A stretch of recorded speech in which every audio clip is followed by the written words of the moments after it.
Hello again, and welcome to the Dr. Karen podcast, where thoughts create into kingdom manifestation. Well, we're ready to get down to business. It's time to talk about what it is that you want to create. The whole world and the whole process of thoughts creating is rooted and grounded in your desire. You're going to create your thoughts using the canvas of your own imagination. The human faculty that we barely use. Children use them. They use their imagination all the time. How would a 3 or 4, 5, 6, 7-year-old know how to build blocks? It's in us to create. How do they know they want to be a teacher, a lawyer, a principal, a preacher at such a young age? It's in us to create because we're creative beings. We're the highest form of creation that God created to create just like Him. We're made in His image and in His likeness. So on this channel, we talk about creating, manifesting, using the power of our imagination. Proverbs 23:7 says, "For as a man thinketh in his heart, so is he." There is a direct correlation to what you think and what you see in your life. In Joshua says, "This book of the law shall not depart out of your mouth, but you shall meditate on it day and night, that you may observe to do all according to that which is written therein. Then you shall make your way prosperous, and you shall have good success." The human factor is very much relevant in the creative process here on planet Earth. Yes, God gave us the vision, He gave us the promise, but we must do our part. And I'm asking you today, what is it that you desire? You know the promises of God, the promise that God gave you. You know that word that He gave you a long time ago, even as a child. He gave you a word, a promise, a vision. He spoke it audibly. Someone was able to share and to confirm that with you.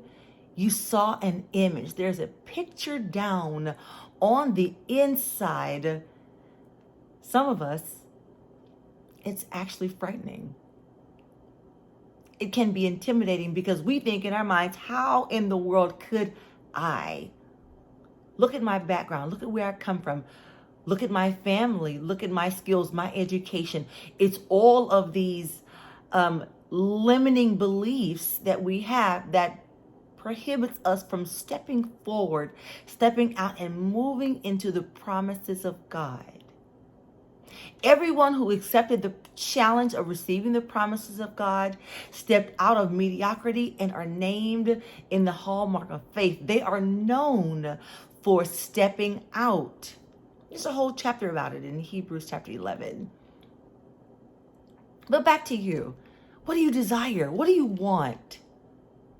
All things being equal, without money, without resources, without people's endorsement, what would you do? Where would you be? And what would you be saying at this very moment? What would you create? What would you manifest? What would you build? What would you design? What would you share? Who would you help? Would it have an impact on someone else's life? What would it be? Let's identify that thing.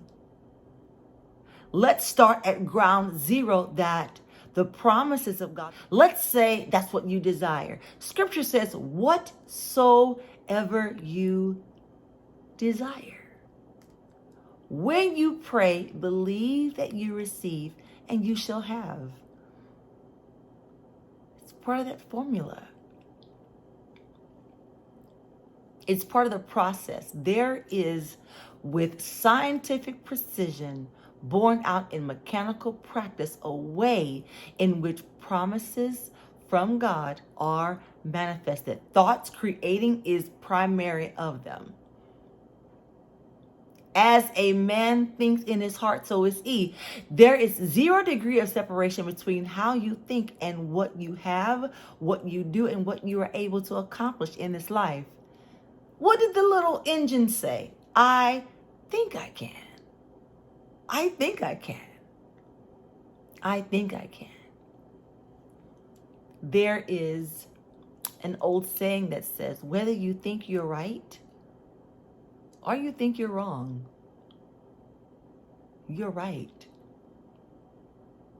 Because it's up to you. What do you think? What do you believe? We'll get back into that tomorrow. I'll be back with more encouragement on the Dr. Karen podcast, where thoughts create and the kingdom manifests.